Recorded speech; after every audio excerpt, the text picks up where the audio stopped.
દ્વારકા નજીક રૂપેણ બંદર પર ગૌમાંસનો જથ્થો ઝડપાયો। યાત્રાધામ દ્વારકા નજીક આવેલ રૂપેણ બંદર વિસ્તારમાં ગૌમાંસનો મોટો જથ્થો ઝડપાતા વિસ્તારમાં ભારે હોબાળો મચ્યો છે। પોલીસને મળેલી બાતમીના આધારે દ્વારકા પોલીસ સ્ટેશનના પીએસઆઈ સાહેબ તથા તેમની ટીમે દરોડો પાડી કાર્યવાહી હાથ ધરી હતી। પોલીસ તપાસ દરમિયાન એક રહેણાંક મકાનમાંથી અંદાજિત 50 કિલો ગૌમાંસ ઝડપાયું હોવાનું જાણવા મળે છે। ઘટનામાં સંડોવાયેલા એક મહિલા અને તેના 2 દીકરાઓને કસ્ટડીમાં લઈ કાયદેસરની કાર્યવાહી શરૂ કરવામાં આવી છે। આ ઘટનાના પગલે હિન્દુ સંગઠનોમાં ભારે રોષ ફાટી નીકળ્યો હતો। બજરંગ દળ અને વિશ્વ હિન્દુ પરિષદ દ્વારા એકતા દર્શાવી ગૌ સંરક્ષણ જાગૃતિ રેલીનું આયોજન કરવામાં આવ્યું હતું। ઓખા મંડળના આગેવાનો અને હોદ્દેદારો ઉપરાંત ઓખા, મીઠાપુર અને દ્વારકાના બજરંગ દળ અને વિશ્વ હિન્દુ પરિષદના કાર્યકર્તાઓ મોટી સંખ્યામાં જોડાયા હતા। સાથે સાથે દ્વારકાના આશ્રમો અને મઠોના સંતો, મહંતો અને સ્વામીઓ પણ ઉપસ્થિત રહ્યા હતા। રબારી ગેટથી શરૂ થયેલી આ રેલીમાં ગૌમાતાના જયકાર અને મંત્રોચ્ચાર સાથે પ્રાંત અધિકારી કચેરી સુધી રેલી પહોંચાડી આવેદનપત્ર સુપરત કરવામાં આવ્યું હતું। પ્રાંત અધિકારીએ જણાવ્યું હતું કે ધર્મને હાનિ પહોંચાડતા તત્વો સામે કડક કાર્યવાહી કરવામાં આવશે અને દોષિતાની આકરી સજા થાય તે માટે સરકારશ્રી સમક્ષ રજૂઆત કરવામાં આવશે। આ સમગ્ર ઘટનાને લઈને વિસ્તારમાં તણાવપૂર્ણ પરંતુ નિયંત્રિત સ્થિતિ જોવા મળી રહી છે। કેમેરામેન સાથે રિપોર્ટર હોથીબા સુમણિયા, ઓખા।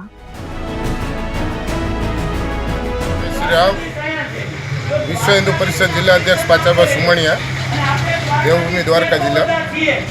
અને જે તે વસ્તુ આજે દ્વારકાની અંદર જે તે થઈ, આપણે રૂપણ બંદર ઉપર જે ગૌમાંસ પકડવામાં આવ્યું છે અને એ પોલીસનું બહુ મોટું સારણ્ય કામ છે અને ભગવાન એ લોકોને શક્તિ આપે કે આવું નવું કાર્ય કરતા રહીએ।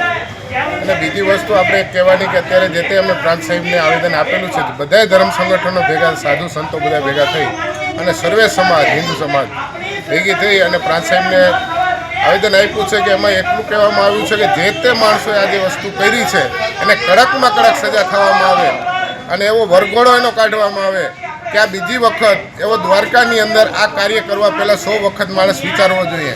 એટલે ભાજપા આજે આપણે જે આ ગૌમાંસ પકડાણું એમાં પોલીસની કામગીરી કેવી છે એના વિશે? બહુ સારામાં સારી પોલીસની કામગીરી અને હું તો પોલીસને અમે દિલથી વધાવીએ છીએ કે બહુ સારામાં સારું કામ આપણી આ દ્વારકા પોલીસે કરેલું છે।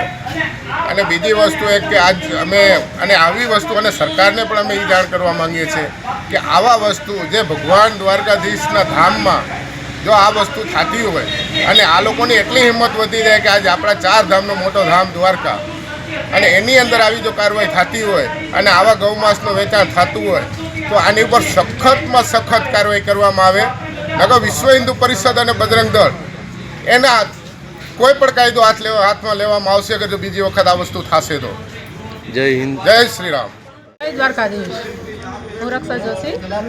આજે અમે બધા સનાતની બહેનો દ્વારકામાં જે કૃત્ય ખરાબમાં ખરાબ કૃત્ય થયું છે, જે આપણા સનાતનો માટે ખૂબ જ શરમજનક વાત કહેવાય, એવા જો કૃત્ય અહીંયા દેવભૂમિ દ્વારકામાં જો થઈ રહ્યા હોય તો એ આપણા સનાતનને માટે કલંકરૂપ છે। આ કલંક ધોવા માટે અમે બધા એકત્રિત થયા છીએ અને આનો નિવેડો જલ્દી આવો છે। બધા બહેનોએ, અમારા મીનાક્ષી બહેને તમને બધાને કહ્યું છે એટલે હું ફરીથી નહીં કહું, પણ જે આ 50 ટુકડા છે એના 50 ને એક વ્યક્તિના 100 ટુકડા થવા જોઈએ તો પણ અમને સંતોષ નહીં થાય।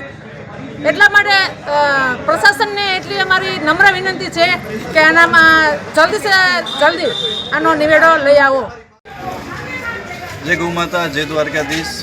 દ્વારકા રૂપણ બંદરમાં જે બનાવ બન્યો છે, જે 50 કિલો ગૌમાંસ પકડાણું છે, એના માટે અમે લોકો ભેગા થયા છે। દ્વારકા ગામના ઘણા બધા હિન્દુઓ જાગૃત થયા છે અને પ્રાંત અધિકારી સાહેબને આવેદનપત્ર આપવા આવ્યા છે કે આ જે કૃત્ય કરનાર લોકો છે, જે વિધર્મીઓ છે, આના લોકો ઉપર કડકમાં કડક કાર્યવાહી થાય। પોલીસે તો એમને પકડી જ પાડ્યા છે, પોલીસની ખૂબ સરાહનીય કામગીરી છે, પણ આના ઉપર એવી કાર્યવાહી થાય કે આના સરઘસ કાઢવામાં આવે, આના જમીન, આના દુકાનો, આને બધી ઉપર ડિમોલેશન કરવામાં આવે, બુલડોઝર ચલાવવામાં આવે। અને આ ગામ છે ને, આ ઓખો છે, ઓખો જગતી નોખો છે, આ પાડિયાનું ગામ છે। આ કોઈ ભૂલી ગયા હોય તો બધાને યાદ કરાવી દઉં કે આ પાડિયાનું ગામ છે। અહીંયા કોઈની જરૂર નહીં પડે, જ્યારે બહુ વધી જશે, પાણી ગળે આવી જશે ને ત્યાર પછી કોઈની જરૂર નહીં પડે એવા માણસોનો અહીંયા વસવાટ છે। અને સમસ્ત વાઘેર સમાજને વિશેષ નિવેદન છે મારું કે તમે લોકો જરાક લાલ આંખ રાખજો એટલે આ બધા એના કંટ્રોલમાં રહે। જય ગૌ માતા, જય દ્વારકાધીશ। મારું નામ મીનાક્ષી ઠાકર, સનાતન ધર્મ સેવા ટ્રસ્ટ ભારત, દેવભૂમિ દ્વારકા તાલુકા પ્રમુખ. આજે અમને જાણવા મળેલું છે જે મુજબ આ ગયા અઠવાડિયાની અંદર ગૌ માંસ મળેલું છે, તો આજે અમે લોકોએ રબારી ગેટથી પ્રાંત અધિકારીની ઓફિસ સુધી રેલીનું આયોજન કરેલું હતું. તમામ ગૌ માતા અને ગૌ પ્રેમી જનતાઓ છે એ આની અંદર જોડાયેલા છે, સનાતની લોકો જોડાયેલા છે અને પ્રાંત સાહેબને આજે આવેદનપત્ર આપેલું છે અને અમારી રજૂઆત છે કે તાત્કાલિક ધોરણે આ પ્રશ્નનું નિરાકરણ થવું જોઈએ અને થવું જ જોઈએ. જય ગૌ માતા, જય દ્વારકાધીશ.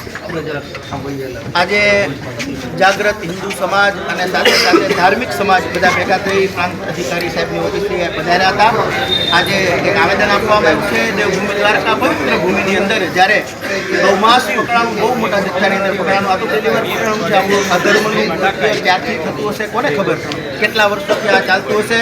ગુજરાત સરકારે મારી ભલામણ છે, હિન્દુત્વવાદી સરકાર છે ત્યારે મારી એમની ભલામણ છે. ધાર્મિક સરકાર છે, કેન્દ્રની અંદર પણ ધાર્મિક સરકાર છે અને રાજ્યમાં પણ જ્યારે ધાર્મિક સરકાર છે ત્યારે મારી કરબદ્ધ પ્રાર્થના છે, સાધુ સંતોની કરબદ્ધ પ્રાર્થના છે કે આની ઊંડેથી તપાસ થાય, આવા કૃત્ય કરનારાઓને જાહેરમાં ખુલ્લા પાડવામાં આવે, આના વરઘોડાઓ કાઢવામાં આવે.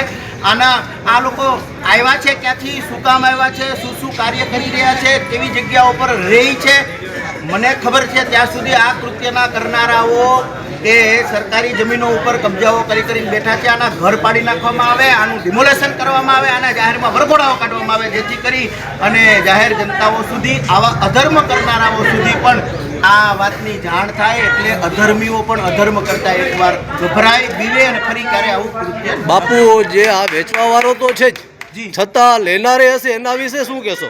બાપુ, જેવો વેચનારો એવો લેનારો. આમાં આ ઉભા છે, આમાંથી કોઈ લેનારા નથી. ના, નથી. તો ખરેખર વેચનારો છે ને એવો જ લેનારો છે ને આમો. એટલે આપણે દેશી ભાષામાં કહેવત છે ને, કાળિયાનો ભાઈ ધોળિયો ને ધોળિયાનો ભાઈ કાળિયો. આ એક જ, આ બધા ચટ્ટા એક જ છે. આ બધાને ગોતવામાં આવે ને પકડવામાં આવે ને બાપુ, તો આને તો દુનિયાનો કોઈ દેશ હંગરે એવું નથી. જય દ્વારકા, જય દ્વારકા, જય દ્વારકાધીશ. આજના દિવસે ખાસ કરીને જે રૂપેણ બંદરમાંથી ગૌ માંસ પકડાયું અને એના વિરુદ્ધમાં ખાસ કરીને જે લોકો એમાં પકડાયા છે અને આવું કૃત્ય નરાધમો કરે છે, એ નરાધમોને ખાસ એના માટે થઈ આજના દિવસે અમે પ્રાંત અધિકારી સાહેબની કચેરીએ આવેદનપત્ર આપવા માટે આવ્યા છીએ. વિશ્વ હિન્દુ પરિષદ બજરંગ દળ, RSS, સ્વામિનારાયણ સંસ્થા, પછી આપણે અહીંયા શારદા મઠની સંસ્થાઓ, સાથે સાથે બધા જ જેટલી સંસ્થાઓ છે એ બધી સંસ્થાઓ સાથે મળીને આજે અમે આવેદન આપ્યું. અને ખાસ કરીને આવી ઘટનાઓ છે ને એ દ્વારકામાં થવી જ ન જોઈએ. દ્વારકાની આજુબાજુમાં કુંજ પક્ષી, તો કુંજ પક્ષીની નસલ આ લોકો મિટાવવા માંડ્યા છે. મોર છે તો મોરની નસલો આ લોકો મિટાવવા માંડ્યા છે. તો આ લોકો પાસે કાયદેસરની કાર્યવાહી ક્યારે? આ લોકોની કાયદેસરની કાર્યવાહી ક્યારે?